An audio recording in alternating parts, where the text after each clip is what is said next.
In this video, you'll learn how to prepare a cash flow statement using the indirect method. I'll show you how this way is different to using the direct method, what it looks like, and how to calculate all of the numbers using an example. Hey viewers, I'm James and welcome to another episode of Accounting Stuff. If you're new here, this is a channel where we post weekly videos teaching accounting basics. If that's something that might interest you, hit that subscribe button to avoid missing out. In this video, we're going to cover preparing a cash flow statement using the indirect method. I've made a couple of videos on the direct method already where I explained the format and purpose of the cash flow statement and how to prepare it using T accounts. Link up here if you missed either of those. This week, we're going to use the same example income statement and balance sheet as we did last time, but we're going to prepare it using the indirect method instead. I recommend that you watch this video through to the end because I'm going to take you through all of the calculations step by step so that you'll have no problem putting one of these together by yourself. So without further ado, let's get started. So what's the difference between the direct and indirect method anyway? The cash flow statement, along with the income statement and the balance sheet, make up the three major financial statements. We use the cash flow statement to summarize the movement of the cash balance in the balance sheet over a period of time, typically a quarter or a year. And we do this by summarizing all of the cash inflows and outflows into three categories: cash flow from operating activities, cash flow from investing activities, and cash flow from financing activities. The latter two sections, cash flow from investing and financing activities, are completely identical whether using the direct or indirect method.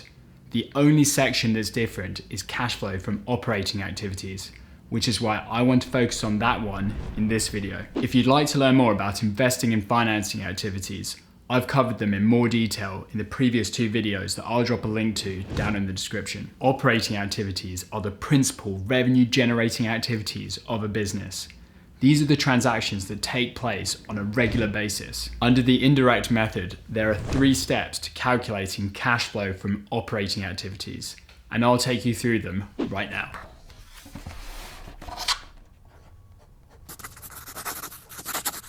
First of all, we need the business's net profit or loss, which we can find in the income statement. This method relies on starting off with net profit and adjusting it for non-cash transactions again and again until we're left with only net cash inflow or outflow. Most large companies account using the accrual basis, which means their profit does not equal their net cash inflow. Under the accrual basis, revenue is recognized when it's earned, not when cash is received, and expenses are recorded as they are incurred, not when cash is paid out. So revenue doesn't equal cash inflow and expenses don't equal cash outflow, which brings us on to the second section. We need to add back all of the non-cash expenses that exist in the P&L.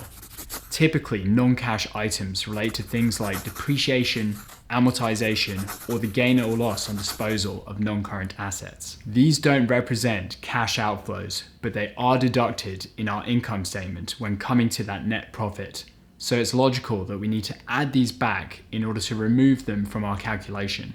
The third and final step is that we need to adjust for the movement in working capital. Working capital is simply current assets less current liabilities. Current assets are generally made up of inventory and receivables, whereas current liabilities are made up of payables. To work out whether you need to add or subtract these movements in the calculation, you need to consider the impact they have on the cash balance. An increase in inventory means a business has less cash because it has bought more inventory than it has sold.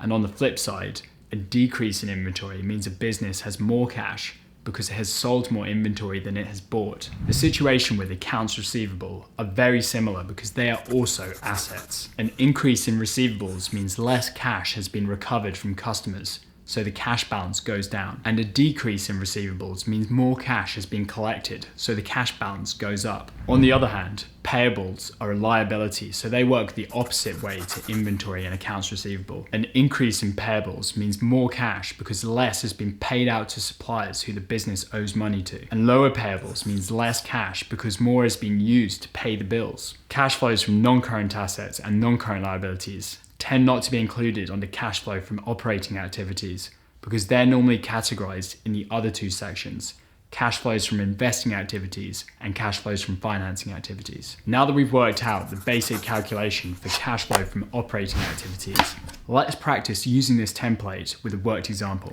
We'll continue with that Chudley Cannons example that I took you through in the previous 2 videos. Last time I showed you how to calculate cash flow from operating activities with the direct method, and today I'm going to show you how to do it using the indirect method instead. And we're starting right now. Step 1. We first need to jot down the net profit figure because this is our starting point that we will make adjustments to in order to come to that net cash flow. Net profit can be found easily at the bottom of the income statement. In this case, the Cannons have made a net profit of $70,000 for the year, so we write this down at the top of the calculation. Next, we have step 2. This is where we need to add back all of those non-cash expenses that are shown in the income statement. We've got to reverse these out of our net profit in order to get closer to the cash flow figure. To do this, we look over the income statement and search for any depreciation, amortization, or gain or loss on disposal of non-current assets. In this case, we can only see depreciation of $23,000. So we need to add back 23 into our calculation to adjust for depreciation. Finally, in step 3, we need to adjust for the movement in working capital. Like I said before, working capital is made up of current assets less current liabilities. Let's have a look over the balance sheet and see what current assets we have. I can see cash, accounts receivable, and inventory.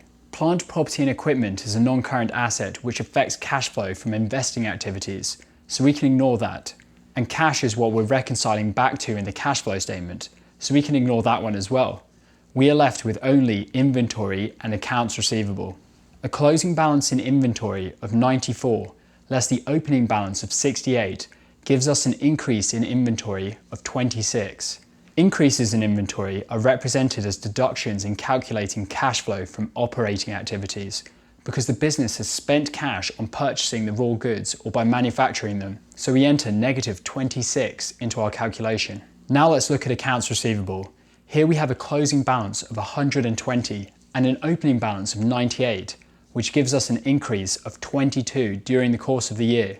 Increases in accounts receivable need to be deducted from our net profit in calculating the cash flow from operating activities because higher receivables means that less cash has been recovered by the business from its customers. So we enter negative 22 into our calc as well. That's the movement in our current assets, but we also need to find the movement in our current liabilities so that we've considered all of the working capital. Reviewing the balance sheet one more time shows us that our current liabilities are made up of accounts payable, salaries payable, interest payable, and income tax payable. Long-term borrowings, as suggested by their name, are non-current liabilities which relate to cash flow from financing activities, so we can ignore them here. Whereas share capital and retained earnings relate to equity, so these can be excluded as well. We are left with only these 4 current liabilities. The sum of their closing balances is 156, and the sum of their opening balances is 131. When we take the difference between these numbers, we have an increase in payables of $25,000 during the year. Increases in payables need to be added to our net profit in order to calculate cash flow. That makes sense because you can imagine that if a business doesn't pay its invoices, then it gets to hold on to its cash. So we add back 25 in our workings. Boom, that's steps 1 to 3 completed. All that we need to do now is take the total of those numbers and we're left with a net cash inflow from operating activities of $70,000. That wasn't so bad, was it? We've come to this number using the indirect method, but a quick check of our calculations using the direct method shows that we also came to $70,000 of cash inflow from operating activities. We get the exact same answer using either technique. So which is better? If you've watched my other videos on the direct method, then you'll notice that the indirect method is much quicker, which is why most large companies using the accrual basis of accounting tend to work out their cash flow this way. But if that's the case, then why doesn't everyone do this? I suppose it really comes down to how the workings of cash flow from operating activities are presented in the cash flow statement. The layout using the direct method is far more intuitive to read because it mirrors the cash basis income statement. We have the cash receipts from customers at the top, and below that, we have the cash paid out to all of the various suppliers and stakeholders. It makes easy reading for investors who might be glancing over the cash flow statement to extract meaningful information from it. On the other hand, the layout of cash flow from operating activities under the indirect method is far less intuitive. You can think of the indirect method as a shortcut to working out cash flow from operating activities, which is a win for the accountant or bookkeeper who's preparing it because it saves them time. However, the third parties who are reviewing the finished cash flow statement lose out because this report isn't as useful to them. Like I mentioned earlier, we skipped over cash flow from investing and financing activities in this video because these sections are identical under the direct method.